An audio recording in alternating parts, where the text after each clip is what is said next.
Esse Bahia guerreiro, esse Bahia aguerrido, esse Bahia gigante segurou o resultado depois de correr atrás desse resultado, porque saiu perdendo para o Atlético Mineiro na nossa estreia na Arena MRV e teve uma atuação e um placar para dirimir toda e qualquer dúvida a respeito da capacidade desse time.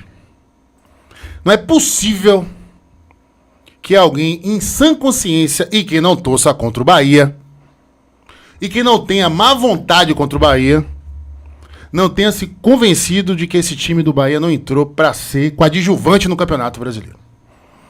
O Bahia teve uma atuação hoje gigante contra um dos melhores times, um dos melhores elencos do país na casa dele, contra um favoritíssimo a conquista do Brasileiro, da Copa do Brasil e da Libertadores.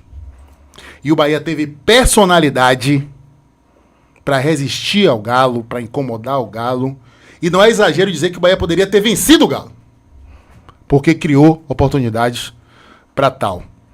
Um empate com sabor de vitória, um empate enorme, um empate que continua passando a mensagem para o Campeonato Brasileiro.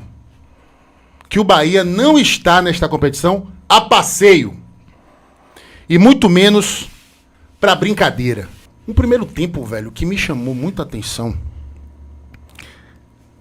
pela força da marcação do Atlético Mineiro. Um time intenso, um time muito físico.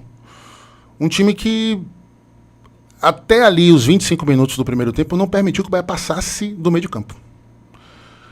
E não é que o Bahia fizesse uma má partida, não. É porque o Bahia não estava conseguindo realmente achar alternativas para furar esse bloqueio do Atlético Mineiro, que veio com 3 zagueiros. Na verdade, 3 zagueiros no desenho tático, né? Porque só tinha o Bruno Fux de zagueiro de origem. O lateral direito, Saraiva, que fazia o zagueiro pela direita, e o Arana, que fazia o zagueiro pela esquerda, o que eu acho que, aliás, foi excelente para o Bahia, né?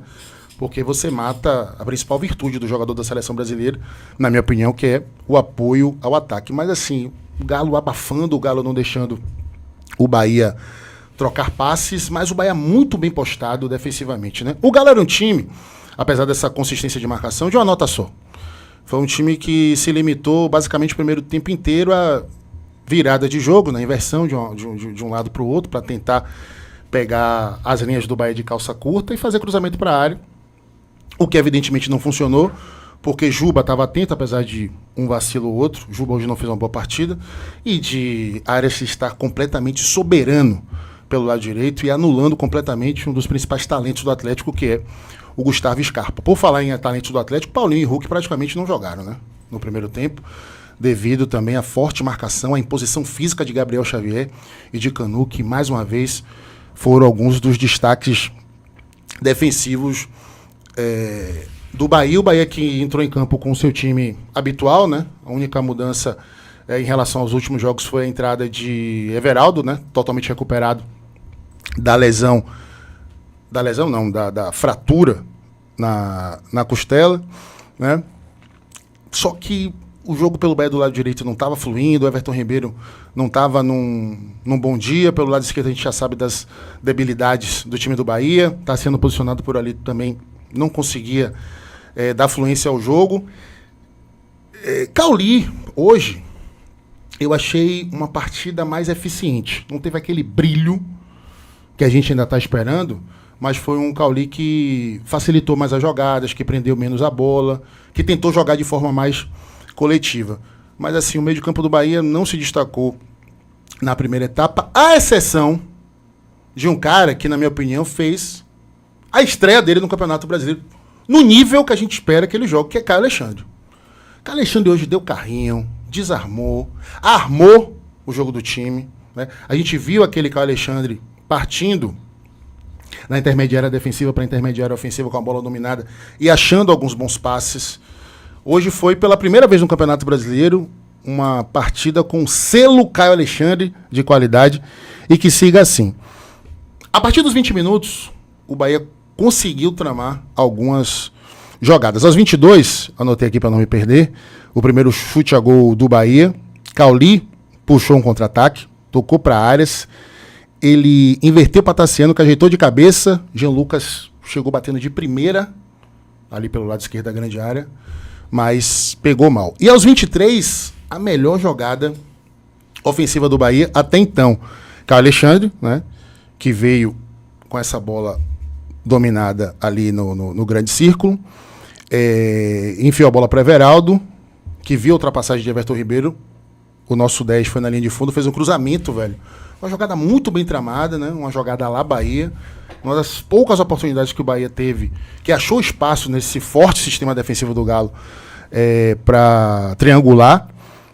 Everton Ribeiro cruzou, Tassiano podia ter dominado a bola, mas tentou desviar de primeira e pegou mal também. O Bahia tinha problemas na saída de bola, né? Marcos Felipe errando muito espaço. Teve um momento na transmissão que o repórter, como é o nome do repórter mesmo, da TV, que agora está na TV Bahia? Costa Filho, grande repórter, aliás, um abraço para ele. Ele até destacou que o Rogério Ceni estava pirado com o Marcos Felipe. Hoje o Marcos Felipe com a saída com os pés realmente não foi bem, errou mais do que acertou.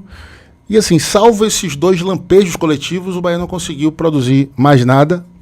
Porém, o primeiro tempo acabou também com Hulk, Paulinho, Gustavo Scarpa, devidamente anulados, né? Então, assim, a impressão que eu tinha era que para ganhar o jogo, o Bahia precisava de uma jogada perfeita ou de um vacilo do time do Atlético Mineiro. Aí veio o segundo tempo, eu esperava até modificações por parte do Diego Milito, porque assim, o Diego Milito, ele facilitou um pouco a vida do Bahia, né? Porque o meio de campo do Atlético não conseguia criar nada, né? Tava marcando muito bem, mas não conseguia municiar os seus homens de frente. Eu achei que ele ia meter o Gustavo Scarpa por dentro, botar o Arana na lateral esquerda e criar mais complicações pra gente, mas felizmente não foi o que aconteceu. Mesmo assim, o Atlético voltou melhor para a segunda etapa. O Atlético voltou mais intenso, o Atlético voltou mais ligado, com mais velocidade na troca de passes. Hulk, principalmente, e Paulinho passaram realmente a chamar mais a responsabilidade do jogo e o Bahia teve dificuldade para encaixar a sua marcação, né? Foi um jogo assim nesse começo do segundo tempo de muito perigo ali nas cercanias, na entrada da área do Bahia, até que numa dessas jogadas forçadas, Gabriel Xavier foi batido e foi obrigado a fazer uma falta. Acabou levando o cartão amarelo e, velho, quando o Bruno Arleu, né, o nome do juiz, quando o Bruno Arleu marcou aquela falta, naquela posição, sendo que Hulk estava do outro lado, o que é que foi que eu fiz aqui, o Guido Santana? Tirei o fone aqui, a gente assistiu o jogo aqui. Tirei o fone e saí da sala. Falei, porra, velho, agora é pensar no que fazer para empatar o jogo. E não deu outra. Agora, depois que eu vi o lance, no replay, apesar da minha previsão, o Bahia deu uma facilitada, né? Porque o Bruno Fux fica no meio da barreira, Marco Felipe não colocou ninguém atrás dele, Hulk chuta em cima de quem? De Bruno Fux, né? Que abre o clarão. E aí Marco Felipe, velho, também deu uma vacilada, porque a bola veio em cima dele. Chute muito forte, né? O Hulk sempre bate muito forte, quando ele acerta o gol é uma dificuldade. Mas Marco Felipe poderia ter, né, ficar melhor colocado. Acho que no momento que ele abaixou para tentar ver a saída da bola, ele não estava devidamente posicionado, né? Se ele está um pouquinho mais levantado, né, na sua base, talvez ele conseguisse fazer o desvio para evitar o gol. Mas, dito isso, gol do Atlético Mineiro ali por volta dos 15 minutos do segundo tempo. E aí, meus amigos, começa a brilhar a estrela de Rogério Ceni. O Bahia tomou o gol aos 15, aos 18 ele já começou a mexer. Comecei não, né? Aos 18 ele já começou a mexer. Sabe? Não esperou muita coisa, não ficou, sabe, especulando. O cara tomou atitude, velho. É o que tem que ser feito. E foi muito feliz nas suas escolhas. Ademir entrou no lugar de Tassiano, que não jogou nada. E depois, mudanças ao atacado. Entraram Biel, Carlos de Pena, que homem, e Oscar Estupinã, que homem, nos lugares de Everton Ribeiro, Cauli e Everaldo. Mudanças necessárias e que se mostrariam bastante assertivas. Depena, na segunda bola que ele pegou no jogo, ele meteu o Biel na cara do gol. Um passe rasante, quebrando a linha do Galo, achando o Biel, né, em projeção, entrando pelo lado esquerdo da grande área do Atlético Mineiro, só que Biel ficou com medo de dividir a bola com o Everson. Ô Biel, peraí, meu parceiro, e não foi a primeira vez, não. Eu contei pelo menos 3 lances de divididas que Biel pipocou. Ô, velho, torcida gosta de você, uma boa parte da torcida pede a sua titularidade, uma boa parte mesmo, uma parte significativa. Aí você entra num jogo desse com medo de dividir, parceiro. Pelo amor de Deus, né, Biel? Mudar essa atitude. Não é condizente com a campanha que o Bahia vem fazendo.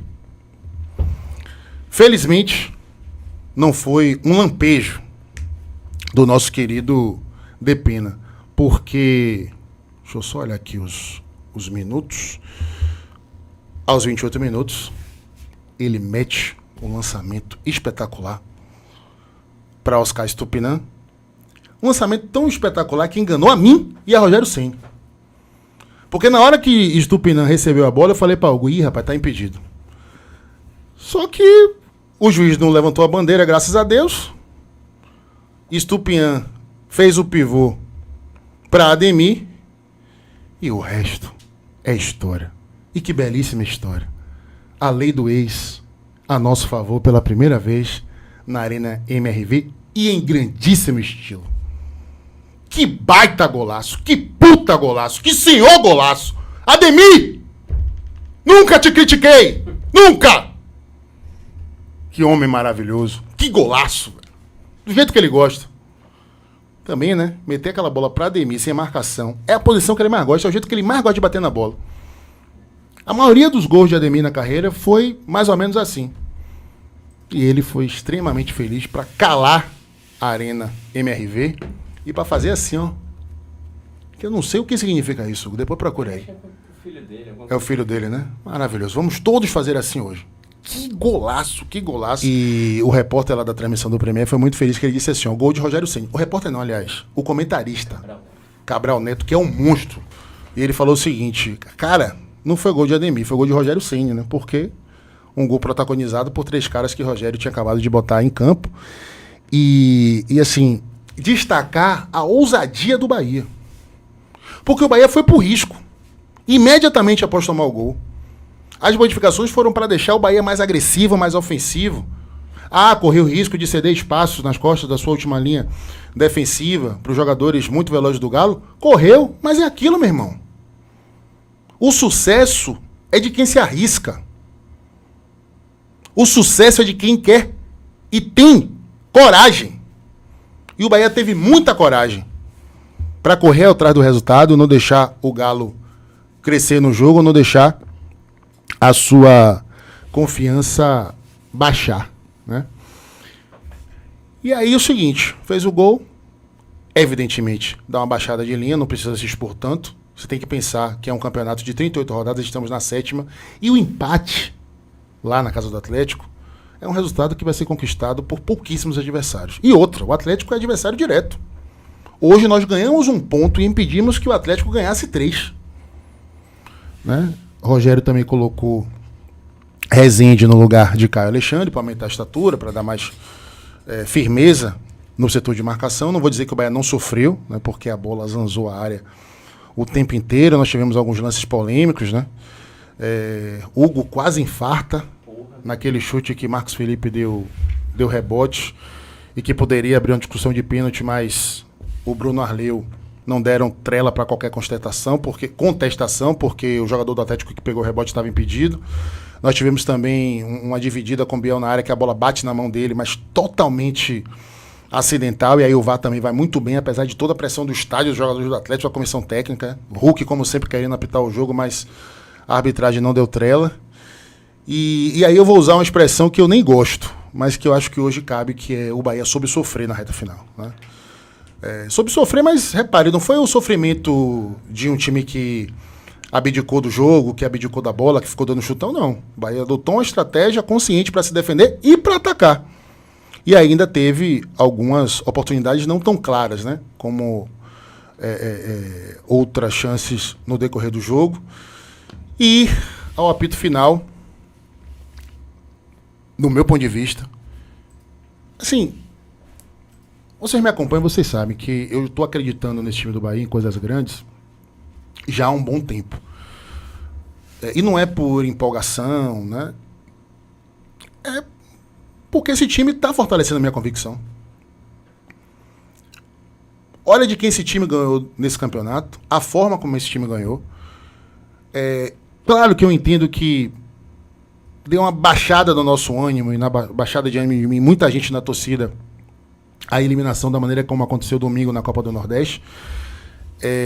Mas ali também eu acho que teve um problema de motivação, teve um problema do time não saber lidar com o favoritismo. Aliás, Cássio Cardoso foi muito feliz. Isso é um problema que tem que ser atacado. Reparem, o Bahia, quando joga com favoritismo absoluto, ele às vezes se encrenca. Mas não era o cenário do jogo de hoje, né? Hoje o Bahia era franco atirador e graças a Deus deu tudo certo. Mas, óbvio, né? Que com o nível de jogo que o Bahia está apresentando no Campeonato Brasileiro, ele vai ter contextos que ele é muito favorito e que ele precisa confirmar e saber exercer esse favoritismo. Mas assim, hoje, velho, se a eliminação de domingo suscitou alguma dúvida da capacidade de competitividade de alto nível desse time, hoje essas dúvidas vão por água abaixo, né? O Bahia, mais uma vez, mostrou que tem time que tem banco e que tem treinador. Porque não adianta nada você ter peças e não saber como utilizá-las a seu favor. Então, para mim, hoje foi uma atuação de time grande, uma atuação de quem quer coisas grandes, uma atuação anti-bundamorística, uma atuação ambiciosa e uma atuação que fortalece a nossa esperança de um fim de ano como nós nunca vimos na história do Bahia no Campeonato Brasileiro de Pontos Corridos. Vamos seguir juntos nessa. Senta o dedo no like, ativa as notificações e inscreva. Eu quero like, eu quero like, eu quero like, eu quero like, eu quero like.